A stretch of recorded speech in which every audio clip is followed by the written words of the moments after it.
Hi everyone, this is CricketSong with Inner Wisdom, and this is going to be another tarot spreads video.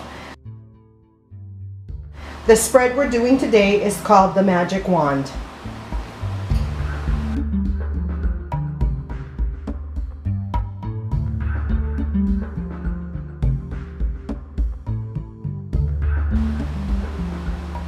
You can find this tarot spread in this book, Illustrated Tarot Spreads by Filner and Schreiner. And this particular spread is on page 50. It is called the Magic Wand, and it's going to aid in decision making. All right, so I put out the cards, the Rider-Waite, and the position. So the first card is over here, and this card represents the problem. The second card, this is what I want. The third card, this is what I need to do. The fourth card, and these are the consequences. The fifth card, this is an alternative. Sixth card, and the consequences of that alternative. And the last card, this is what the oracle says. Sounds simple, looks good, let's get it done. So we're going to flip over the cards. The problem, what I want, what I need to do, the consequences of that, an alternative, the consequences of that alternative, and what the oracle says. All right, so let's read it with the Rider-Waite, and then after that we will pull out the same cards with the Greenwich Tarot and see if it changes the interpretation. So the Magic Wand, aid in decision making. The first card is the problem. And so here we have the Seven of Cups reversed. Seven of Cups reversed. And Seven of Cups reversed, well, Seven of Cups, first of all, talk to me about opportunities and choices. It deals with, Cups deals with water, deals with emotions, and because this card shows numerous cups, each filled with a different thing in the cup, tells me that I have different choices, different opportunities, different things that I can do. I have maybe too many, and each of them I feel like would be a positive choice. I just can't make up my mind. That's how I would read the Seven of Cups upright. Now it's flipped upside down, it's reversed, which tells me all these things are falling out of the cups, which means, which I would read as, I don't feel like I have enough opportunities. I don't feel like, and if I have opportunities, I don't feel like any of these opportunities would make me happy. In fact, they may drain me. That emotionally, they would emotionally drain me. I would not feel satisfied. I may even have resentment. So I may have numerous opportunities, but I don't see them as opportunities because they are nothing I would want. And that is the problem. This is what I want. So the Magician is what I want. He is one of the three major arcana cards that I see in this spread. What I want, what the oracle says, are two of the major arcana, and in the alternative option is where we find the other major arcana cards. So the fact that I want the Magician, this tells me that I want the ability and the skills and the tools. I want the power. I want to have the ability. I want to have the skill to be able to get what I want. So I want to feel empowered. I want to recognize my power. I want to use that power. I want to tap into that power. The fact that this is a major arcana card, this tells me that this is a desire I have, and it's probably been with me. It's probably one of my main personality traits. and it's not going anywhere anytime soon. This is who I am. This is what I want. This is just to take note that if it shows up again and again, it definitely tells me that, you know, this is part of my personality, wanting to have a grasp of being able to be the magician of my life, being able to make these choices, be in control. This is what I need to do. The Five of Wands is in this position. This is what I need to do. Well, when I see the Five of Wands, it talks about some sort of shifting of energies. It talks to me about not having harmony, having some discord, different perspectives.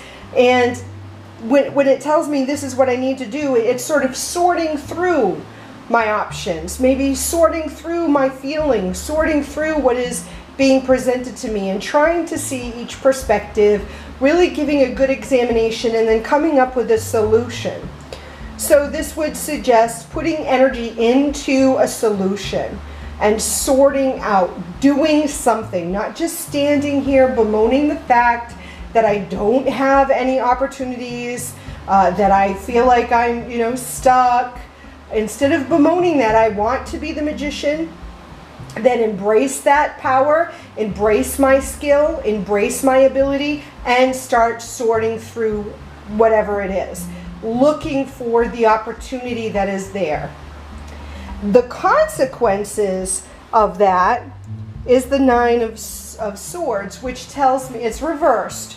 So the Nine of Swords generally, if it's upright, talks to me about nightmares, sleepless nights, not having a lot of rest, being kept up by tension, anxiety, conflict, being kept up by this. It's reversed. So this would tell me that if I sort out these things, then there will be an end to my sleepless nights. It tells me that, you know, if I am able to rectify this, then I will no longer feel like, you know, anxious, and I'll get a good night's rest. Unless, of course, the only concern that I see here is the fact that the person is looking at this. So I would suggest that there is a possibility that you may find that as you work through these opportunities or try to work through and put the effort in, that you may be working on it too much and having sleepless nights. So you're going to want to create some sort of personal boundary for yourself and making sure that while you are trying to sort through this, that you do get rest. Otherwise, you will feel the consequences of not having enough rest and not taking care of yourself while you work through whatever this situation is. So then the other alternative is down here is the Hanged Man reversed. The Hanged Man, being a major arcana card, indicates that this alternative may change things in a more drastic way in your life. That this is something you really want to pay attention to. So the Hanged Man talks to me about sacrifice, personal sacrifice. That could be monetary sacrifice, it could be time, it could be energy, whatever it is. There's an indicator that you would have to give up something in order to get something in return. But this is reversed. And when I see it reversed, it suggests that maybe a sacrifice isn't necessary. That maybe you have an alternative already in you're already following an alternative or following one of the choices. You just are unaware that you've chosen it. Sort of like it's happening whether you decided to do it or not, whether you intended for it to happen. Sometimes not making a choice, it is a choice in and of itself, and when you don't do that, it puts you on, when you don't make the choice, it puts you on a different road. And that's what I feel like we're talking about here. The fact that you're not sacrificing anything, the fact that you're not willing to put in the effort, means that you are taking a road, you're making a choice. And the consequence of that choice is the Ace of Swords, which suggests conflict. that you may default into one of these options that you resent or don't feel fulfilled in because, you know, the deadline is up and you never decided. You never sent in your form by the deadline, which means, okay, you don't have that choice anymore. You made a choice in not making a choice, kind of thing.